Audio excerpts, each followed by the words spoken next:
Si algún día caminas por Münster, en el corazón de Alemania, vas a notar algo extraño, algo que la mayoría de los turistas no entiende hasta que alguien se lo explica.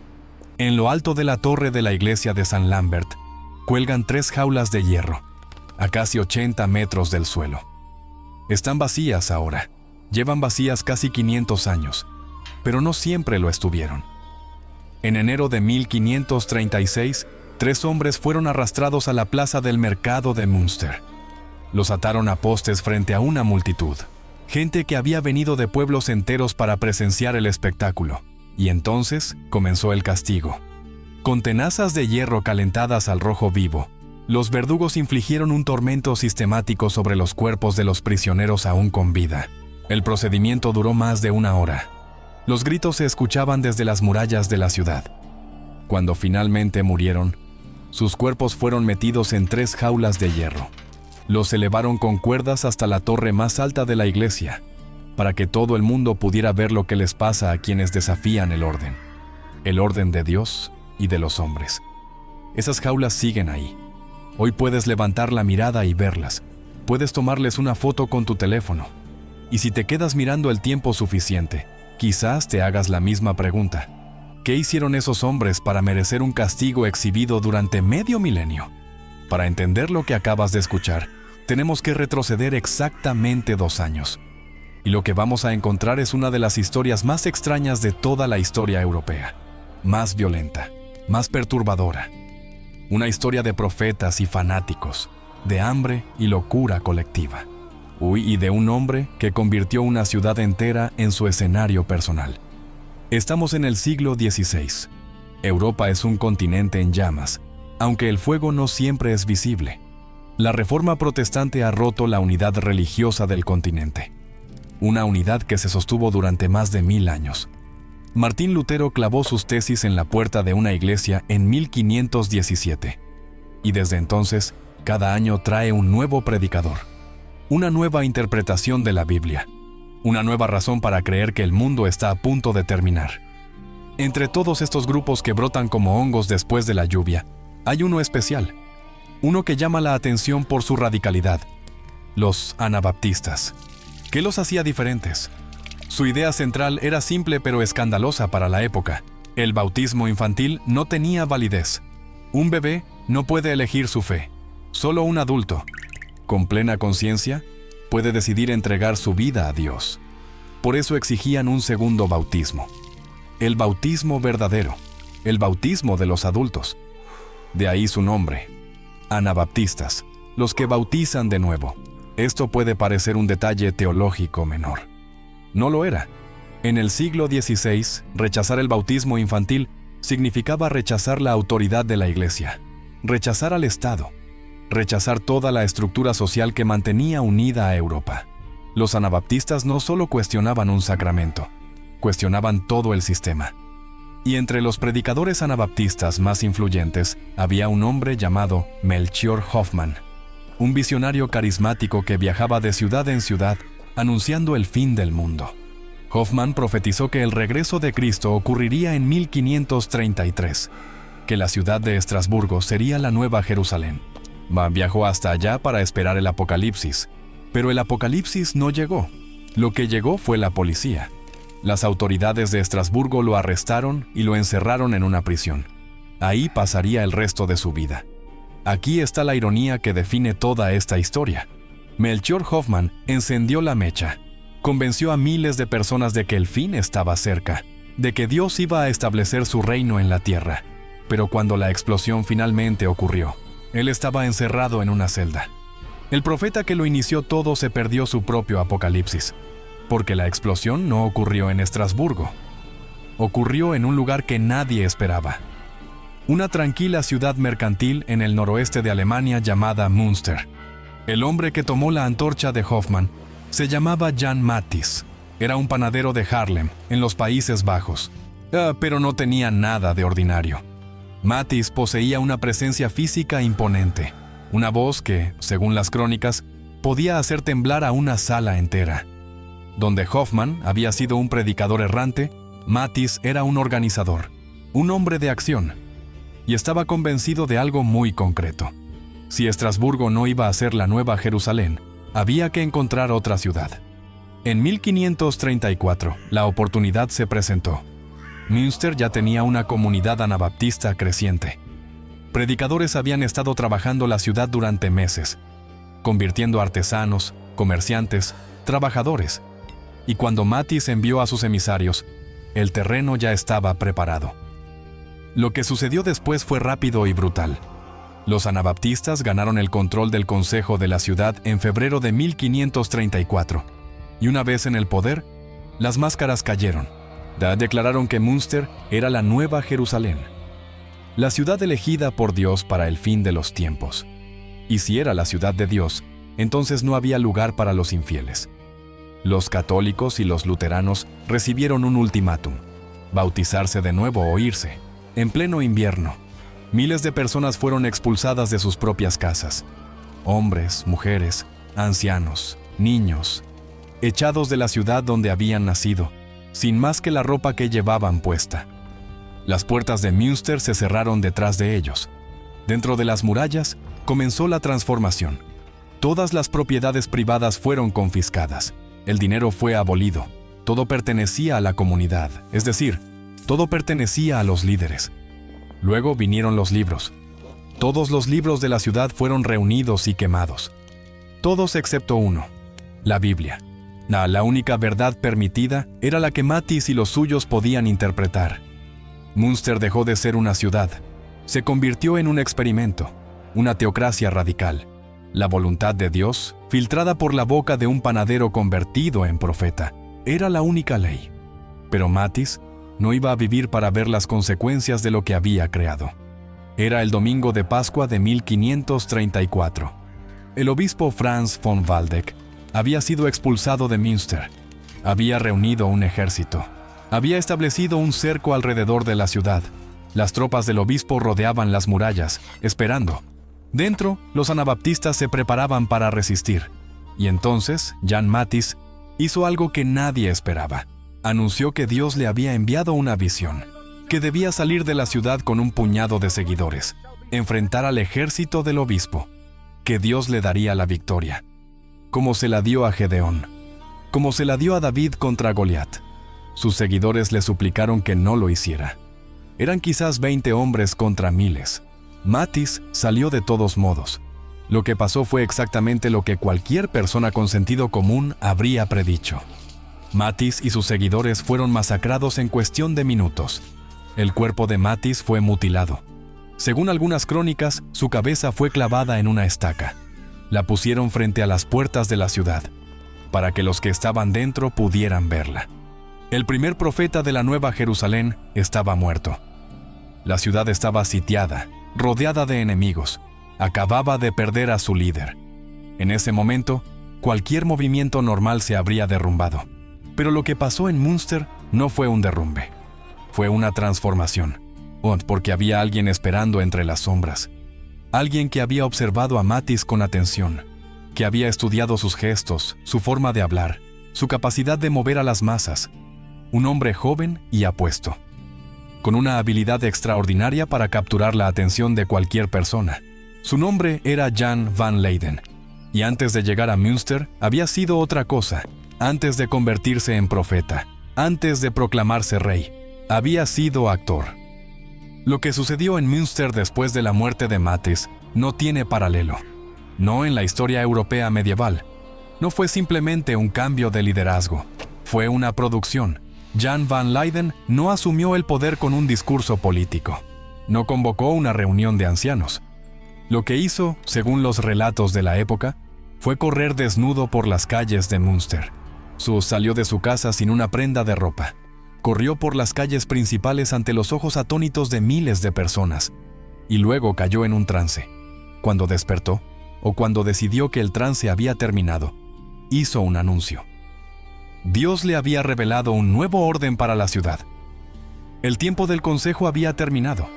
Münster necesitaba un rey. ¿Y quién sería ese rey? Dios, convenientemente, lo había elegido a él. Jan van Leyden se coronó rey de la Nueva Jerusalén, pero no lo hizo como un campesino que se sienta en una silla. Lo hizo con la pompa de un monarca europeo. Se fabricó una corona, se diseñó vestimentas reales, acuñó monedas con su rostro, estableció una corte con cortesanos y guardias personales. Meses antes era un sastre y actor ambulante de los Países Bajos. Ahora se sentaba en un trono con una corona de oro, gobernando lo que él llamaba el reino de Dios en la tierra. Y entonces llegaron las leyes, la primera y más radical, la poligamia obligatoria, no opcional, obligatoria. Van Leyden declaró que cada hombre de Münster debía tomar múltiples esposas. La justificación era bíblica, por supuesto. Los patriarcas del Antiguo Testamento, Abraham, Jacob, David, todos habían tenido múltiples esposas, pero la razón práctica era demográfica. Tantos hombres muertos en los combates, tantas mujeres atrapadas dentro de las murallas. La poligamia funcionaba como un mecanismo de control social. Jan van Leyden, como era de esperarse, predicó con el ejemplo. Tomó 16 esposas. 16. Pero el rey de la Nueva Jerusalén no toleraba la disidencia, ni siquiera en su propio hogar. Una de sus esposas se atrevió a cuestionar su autoridad. Un Van Leyden la llevó a la plaza del mercado. La obligó a arrodillarse frente a toda la ciudad y le cortó la cabeza él mismo.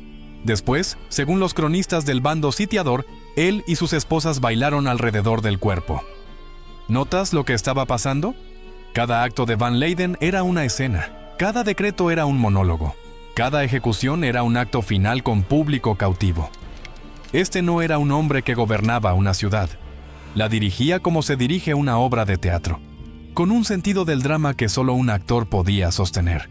El escenario era Münster, el público estaba atrapado dentro de las murallas, y la función no tenía fecha de cierre. Mientras dentro de la ciudad el rey celebraba banquetes y pronunciaba profecías, algo diferente ocurría afuera. El obispo Franz von Waldeck apretaba el cerco. No necesitaba un ejército más grande, no necesitaba armas más poderosas. Solo necesitaba tiempo, y el tiempo estaba de su lado. El sitio de Münster duró 16 meses. 16 meses de cerco, de hambre creciente, de desesperación silenciosa detrás de los muros de la Nueva Jerusalén. Al principio, la ciudad resistió con fervor religioso.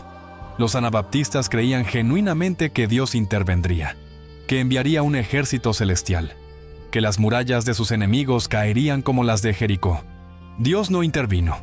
Primero se terminó el grano, luego la carne, luego las reservas. La gente empezó a comer lo que encontraba, raíces, hierbas, pasto arrancado del suelo. Cuando eso se acabó, empezaron a hervir el cuero, cinturones, zapatos, las correas de las monturas, cualquier cosa que pudiera dar la ilusión de alimento en un estómago vacío. Las crónicas de la época describen personas tan delgadas que parecían esqueletos ambulantes, niños llorando de hambre en las calles, madres que ya no tenían nada que darles. Y mientras la ciudad se moría de hambre, ¿qué hacía el rey de la Nueva Jerusalén? Celebraba. Jan van Leyden organizaba banquetes para su corte, no grandes banquetes, claro. Las reservas también se agotaban para él. Pero mientras sus súbditos arrancaban pasto del suelo, el rey y sus esposas todavía comían, todavía bebían, todavía representaban la obra. Hubo un episodio que las crónicas registran con un detalle que oscila entre lo trágico y lo absurdo.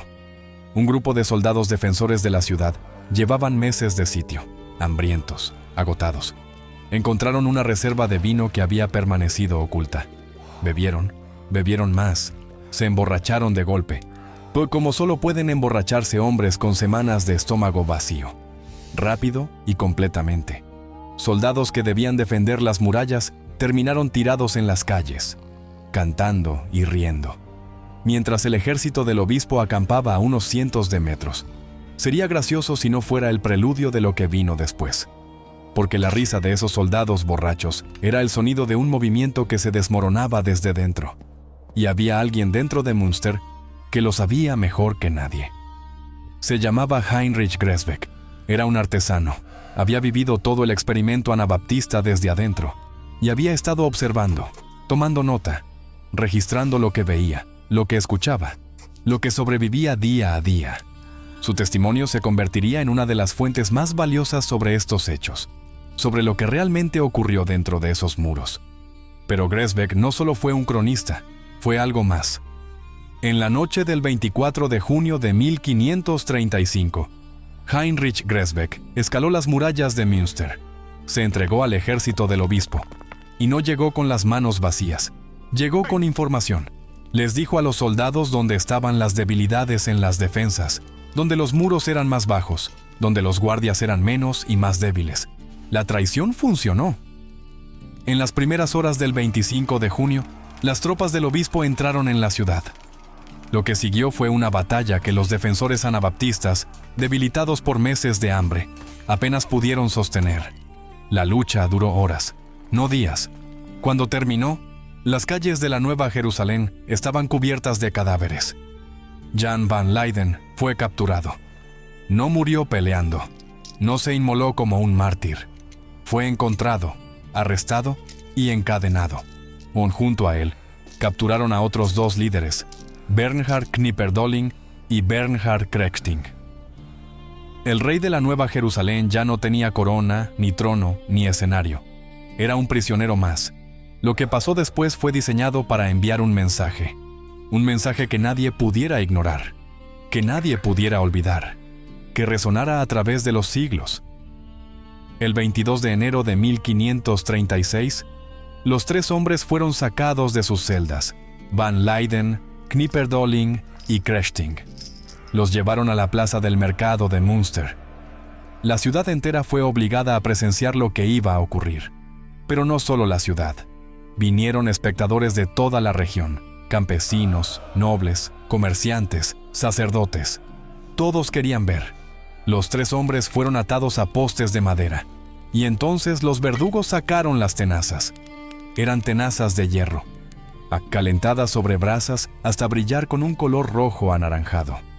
Los verdugos las acercaron a los cuerpos de los prisioneros y empezaron a infligir el castigo, lentamente, con deliberada precisión.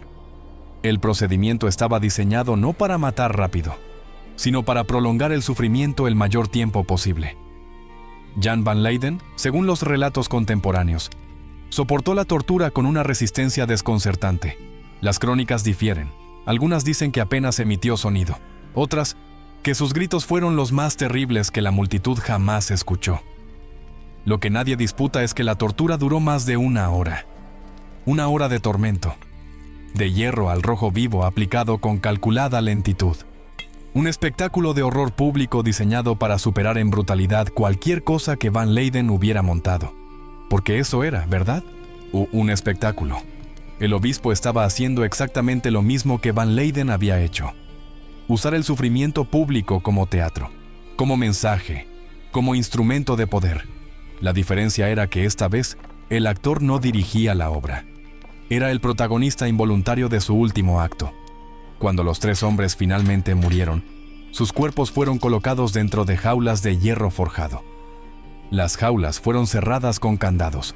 Las elevaron con poleas y cuerdas hasta la torre de la iglesia de San Lambert, la iglesia más alta y más visible de Münster. Los cuerpos quedaron suspendidos a la vista de toda la ciudad, de toda la región, como una advertencia permanente. Los restos se descompusieron con el paso de las semanas. La carne cayó. Los huesos eventualmente fueron retirados, pero las jaulas no se bajaron, nunca se bajaron. Han pasado casi 500 años. Münster es hoy una ciudad universitaria tranquila, famosa por sus bicicletas y sus calles empedradas. Los estudiantes caminan por la plaza del mercado donde 3 hombres fueron llevados a su fin. Los turistas toman café en las plazas donde miles de personas fueron expulsadas de sus hogares, expulsadas por no aceptar un segundo bautismo. Y si levantas la mirada hacia la torre de la iglesia de San Lambert, las jaulas siguen ahí. 3 jaulas de hierro, oscurecidas por los siglos, mecidas suavemente por el viento del norte de Alemania, vacías, silenciosas, pero presentes. La ciudad decidió, en algún momento que nadie recuerda exactamente, que esas jaulas no debían bajarse, que debían quedarse como un recordatorio. ¿De qué exactamente? ¿Del peligro del fanatismo religioso? ¿Del precio de la utopía cuando se impone por la fuerza? ¿O de lo que puede pasar cuando una comunidad entera entrega su voluntad a un hombre carismático? La historia de Münster resuena de formas incómodas con eventos que vinieron siglos después. La locura colectiva de Jonestown en 1978. Más de 900 personas murieron siguiendo a un líder que les prometió una comunidad perfecta. La brutalidad teatral del Estado Islámico. El horror convertido en herramienta de reclutamiento y control. Los contextos son diferentes. La tecnología cambia, pero el patrón es inquietantemente similar. Un líder carismático, una promesa de salvación, una comunidad que se cierra sobre sí misma y una escalada de violencia que nadie dentro del sistema puede ya detener. Jan van Leyden fue un sastre, un actor ambulante, un hombre que descubrió que el escenario más grande del mundo no estaba en ningún teatro. Estaba en una ciudad amurallada donde nadie podía salir de la función. Convirtió el miedo en devoción, la desesperación en fe y el hambre en prueba divina. Y cuando su público finalmente pudo irse, ya era demasiado tarde para la mayoría. Si algún día caminas por el centro de Münster, busca la torre de la iglesia de San Lambert. Levanta la mirada. Las jaulas están ahí arriba, exactamente donde las dejaron, como han estado durante casi 500 años. Y pregúntate qué vio el último hombre encerrado en una de ellas, suspendido entre el cielo y la tierra, mirando hacia abajo a la ciudad que fue su escenario, su reino, y finalmente su trampa. Porque las jaulas ya no guardan cuerpos, pero guardan algo peor. Guardan la pregunta de si volverá a pasar. Ahí en el fondo, todos conocemos la respuesta.